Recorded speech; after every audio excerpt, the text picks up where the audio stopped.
Hola, buenos días. Comenzamos aquí el bloque de Gobierno Inteligente. Y soy Borja Suara y voy a hacer la presentación inicial de este bloque y voy a servirme para ello de una pequeña presentación que voy a compartir a ver si hay suerte.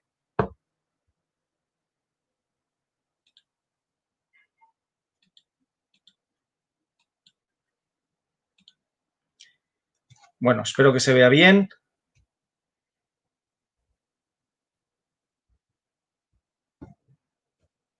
Estamos en el bloque de Nuevos Horizontes. Tiene dos elementos, la educación y el gobierno inteligente.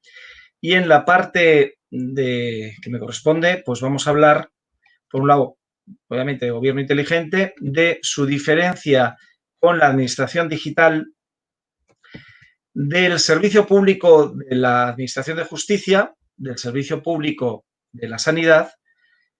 No hablaremos nosotros, sino hablará Sonia Díez de todo el servicio público de la educación, y también Idoia Ortiz hablará del ecosistema emprendedor alrededor del GovTech, del gobierno tecnológico.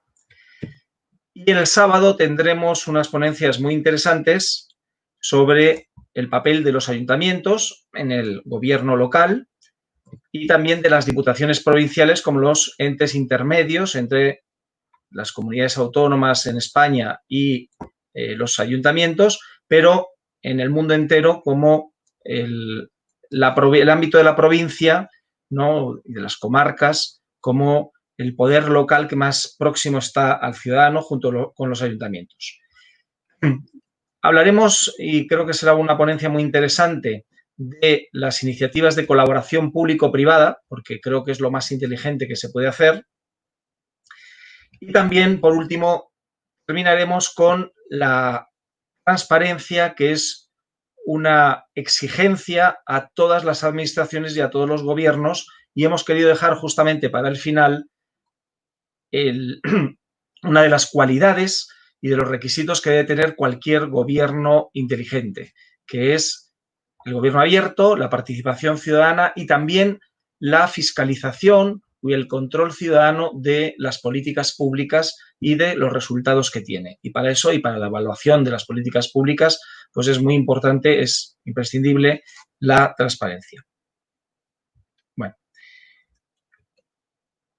no sé si todo va bien, porque estoy centrado en la presentación, pero si no me dicen nada, pues yo sigo. A ver, el propio gobierno inteligente, el concepto, y por eso he puesto esta diapositiva, se relaciona muchas veces con las smart cities o los territorios inteligentes, pero al final un territorio inteligente puede ser un país o, ¿por qué no?, el mundo, ¿no?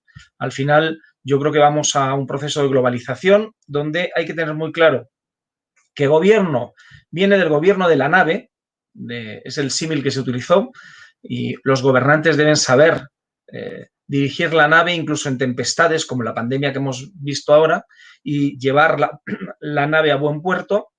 Y lo de inteligente, aunque lo aplicamos a la inteligencia artificial, a las máquinas, pues la inteligencia humana consiste en saber entender y comprender, pues viene etimológicamente de interlegere, leer entre líneas, pues saber comprender hacia dónde hay que ir y cuál es el sentido, la finalidad de las cosas, ¿no? Eso es la lectura comprensiva también cuando se habla de lectura, etc. Yo voy a proponer 10 conceptos relacionados y vamos, como son 20 minutos, voy a ir muy rápido, que tienen que ver con el gobierno inteligente y que a veces no se utilizan bien. Por eso he querido hacer una primera ponencia de conceptos para entender un poco todo lo que se va a hablar en estos 3 días. Primero, ¿qué es administración? Luego, aquí llamamos administración electrónica o digital. ¿Qué es servicio público? ¿Qué es transformación? ¿Qué es innovación? ¿Qué es mejora? ¿Qué es digitalización? ¿Qué es eficiencia? ¿Qué es transparencia? ¿Y qué es evaluación? Bueno, pues la administración viene, os he puesto este plato de menestra, de servir la mesa, por eso la menestra era el plato que se servía en la mesa. Y es muy importante tenerlo en cuenta porque hay quien cree que la administración es la que manda. No, la administración es la que sirve. y aquellos administradores que pretenden mandar al administrado están equivocados, están para servir al administrado. De hecho, etimológicamente, esta es una diapositiva que me gusta a mí mucho. Un maestro es más importante que un ministro, porque maestro viene de magister, que viene de magis, más en latín, y ministro viene de minister, que viene de minus, que es menos. ¿Qué llamamos administración electrónica? Pues yo ya os digo que es una forma de hablar, porque realmente no existe una administración electrónica, existe la administración. La administración electrónica es la administración del siglo XXI, igual que en el siglo XX, bueno, no hablábamos de administración mecanográfica, y eso que antes de aparecer la máquina de escribir, pues se hacían todos los papeles a mano, ¿no? Y hubo que hacer también un decreto para que se admitieran papeles escritos a máquina. Bueno, pero no hablábamos de administración mecanográfica, no sé por qué tenemos que hablar de administración digital cuando al revés es siempre la misma administración. ¿Qué es esta matrícula? Pues es la matrícula que llevan los vehículos de servicio público. Y el servicio público es algo más que la administración. El servicio público es prestar un servicio al público, al pueblo, a los ciudadanos. ¿Y qué es servir? Pues servir significa aprovechar, valer, ser de utilidad. Con lo cual, no es servicio lo que dice la administración que es un servicio. Solo es un servicio lo que dicen los ciudadanos que les sirve, que les aprovecha, que les vale, que les son de utilidad. Con lo cual, el concepto mismo de servicio lo define el destinatario, no lo define el prestador del servicio, y de hecho hay muchos supuestos servicios públicos que nadie ha pedido y que nadie valora, y que no sabemos por qué las administraciones se empeñan en gastar dinero para una cosa que los ciudadanos no le ven utilidad. Con lo cual habría que reordenar también el gasto público respecto a la perspectiva de los ciudadanos. ¿Qué es transformación? La transformación es hacer cambiar la forma. Transformar es cambiar la forma de alguien o de algo. Y también la forma en la que se hace algo. Este chiste es muy antiguo, que significa nuestros ordenadores se han caído, así que tenemos que hacerlo todo a mano, y en vez de estar trabajando y siendo productivos, pues lo que se dedicaba era a hacer solitarios, bien al ordenador, bien a mano. Eso es cambiar la forma en que se hace algo, pero eso no tiene mucho sentido, simplemente cambiar la forma en que se hacían cosas que no tenían mucho sentido, ¿no? ¿Qué es la innovación? Innovación viene de nuevo y es hacer cosas nuevas. Pero lo mismo, hacer cosas nuevas por cosas nuevas, simplemente porque es nuevo, pues no tiene mucho sentido. Hay dos tipos de innovación: la innovación en el cómo, que son los nuevos procedimientos, y la innovación en el qué, que son los nuevos servicios que se prestan. Bueno, os pongo la imagen de Colón porque Colón quiso innovar en el procedimiento, en cómo se iba a las Indias, y acabó innovando en el qué. Descubrió un continente con el que no contaba, ¿no? Por eso es muy importante la innovación en el cómo, que parece que se desprecia. Todo el mundo quiere inventarse nuevos servicios, pero muchas veces esos servicios se inventan cuando se está intentando mejorar los procedimientos.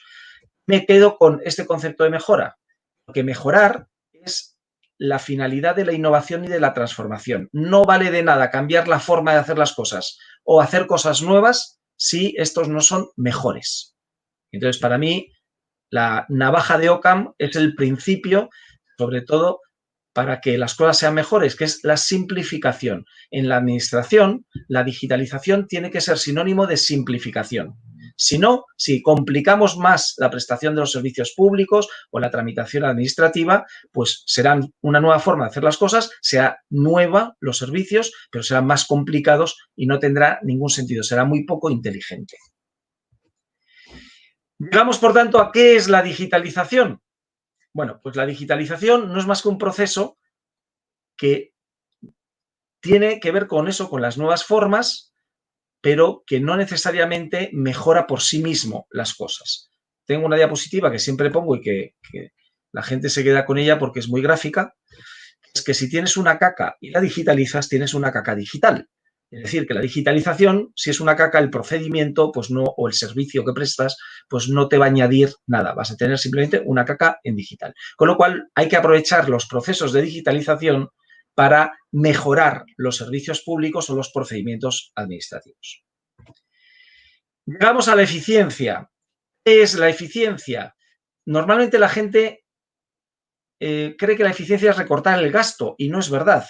Es muchas veces dedicar el tiempo en mejorar los procedimientos para que luego se ahorre. Pero no es el objetivo el ahorro, el objetivo es mejorar la calidad de los servicios. Si encima sale más barato, pues mucho mejor.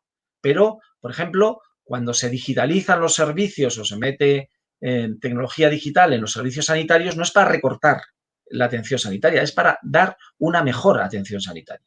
Y en la justicia ocurriría lo mismo y en la educación, etc. La transparencia. La transparencia es uno de los, decía antes, requisitos básicos para que los ciudadanos puedan hacer un seguimiento e incluso un control de lo que hacen las administraciones y los gobiernos. Este es un concepto que surgió en España, en Sevilla, que es el Open Data, y añadí yo lo de versus gato encerrado porque la transparencia sirve justamente para evitar, primero, los casos de corrupción en las administraciones y en los gobiernos, el Open Data, los datos abiertos. Pero luego pasamos a lo más interesante, que es la evaluación de las políticas públicas. Si no hay datos abiertos, no podemos evaluar. Hasta ahora, las evaluaciones se hacían por agencias de evaluación y la calidad de casi todas las administraciones. Esta, por ejemplo, existe la Administración General del Estado en España y ya no existe, con lo cual ese es el valor que le damos a la evaluación de las políticas públicas. Ahora lo hacen los ciudadanos y además a través de canales formales o informales, a través de las redes sociales. Con lo cual yo creo que esto es imparable y las administraciones y los gobiernos van a tener que dar cuenta a los ciudadanos de todo lo que hacen, porque los ciudadanos ya no nos callamos y exigimos transparencia para evaluar los resultados de las políticas. Conclusiones. Y no sé si por ahora vamos bien.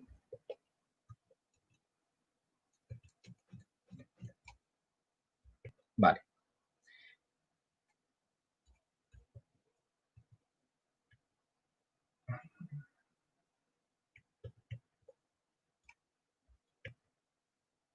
Bueno, pues estamos en las conclusiones. Es que tengo que cambiar de pantalla para ver si ha habido algún incidente antes de terminar. Bien, 3 conclusiones. No queremos realmente una administración electrónica, queremos una administración eficiente, que no es lo mismo. O sea, no se trata de hacerlo todo digitalmente, se trata de que si metemos tecnología digital es para que sea de verdad más eficiente.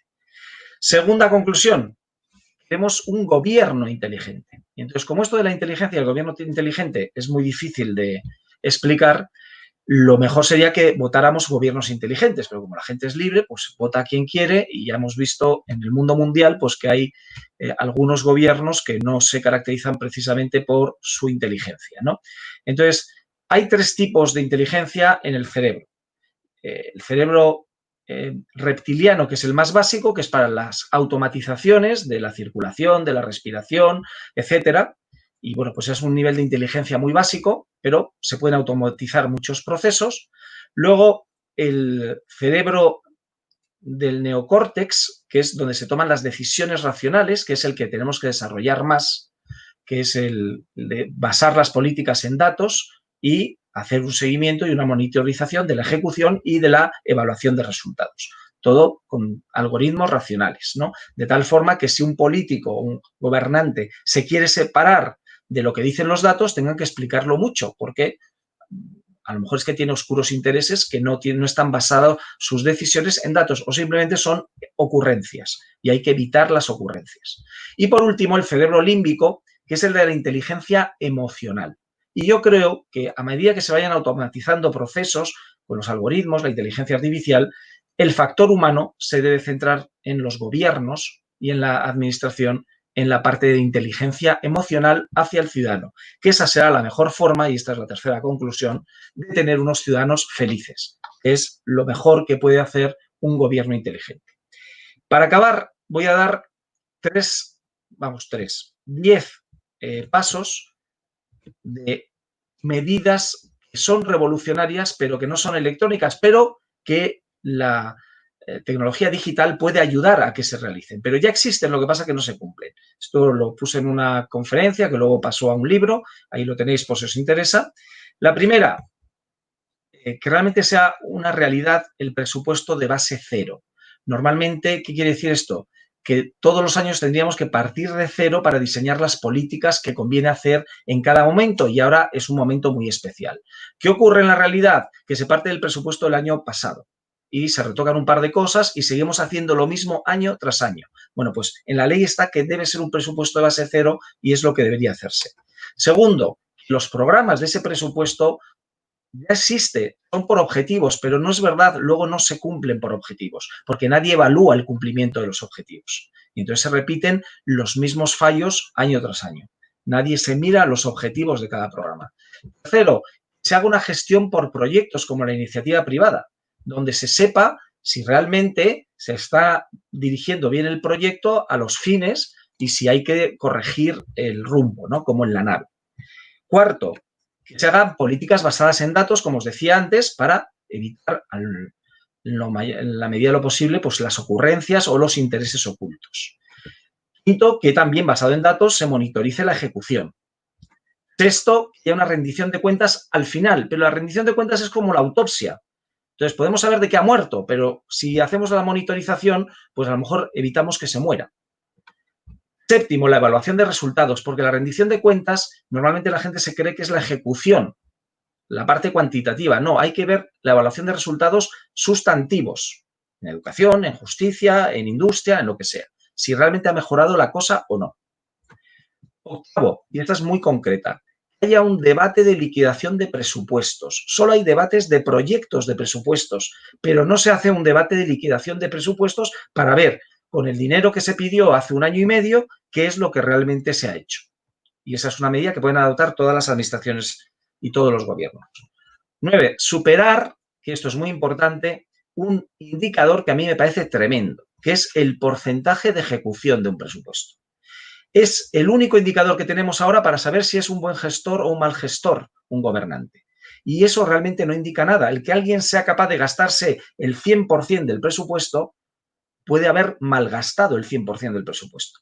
Tenemos que ir, por último, a una evaluación de resultados y a dar premios, también imponer sanciones a quien gaste mal el presupuesto o no cumpla los objetivos previstos, porque es lo que ocurre en cualquier ámbito privado y donde al final si te has gastado una cantidad, pues te van a pedir alguna rentabilidad de esa cantidad. Si no es en términos económicos, en términos sociales. Lo que no puede ser es que se gaste el dinero y no se sepa si ha valido para algo o no ha valido para nada. Y también, insisto, lo de las sanciones, por muy mal que suene, si resulta que tenemos administradores y gobernantes que no saben gestionar lo público y que están tirando el dinero, que se les inhabilite para que no vuelvan a gestionar cosas públicas. Y hasta que no haya premios a los buenos gestores y a los buenos gobernantes y sanciones, aparte de las electorales, como gestores a los malos gobernantes, pues no avanzaremos en el gobierno inteligente. Bueno, si queréis cualquier aclaración, aparte de lo que veamos ahora en las preguntas, tenemos en Twitter una conversación permanente sobre estos temas. Así que, muchas gracias. Ahora lo que no sé yo es dónde veo las preguntas. Si hay alguna pregunta.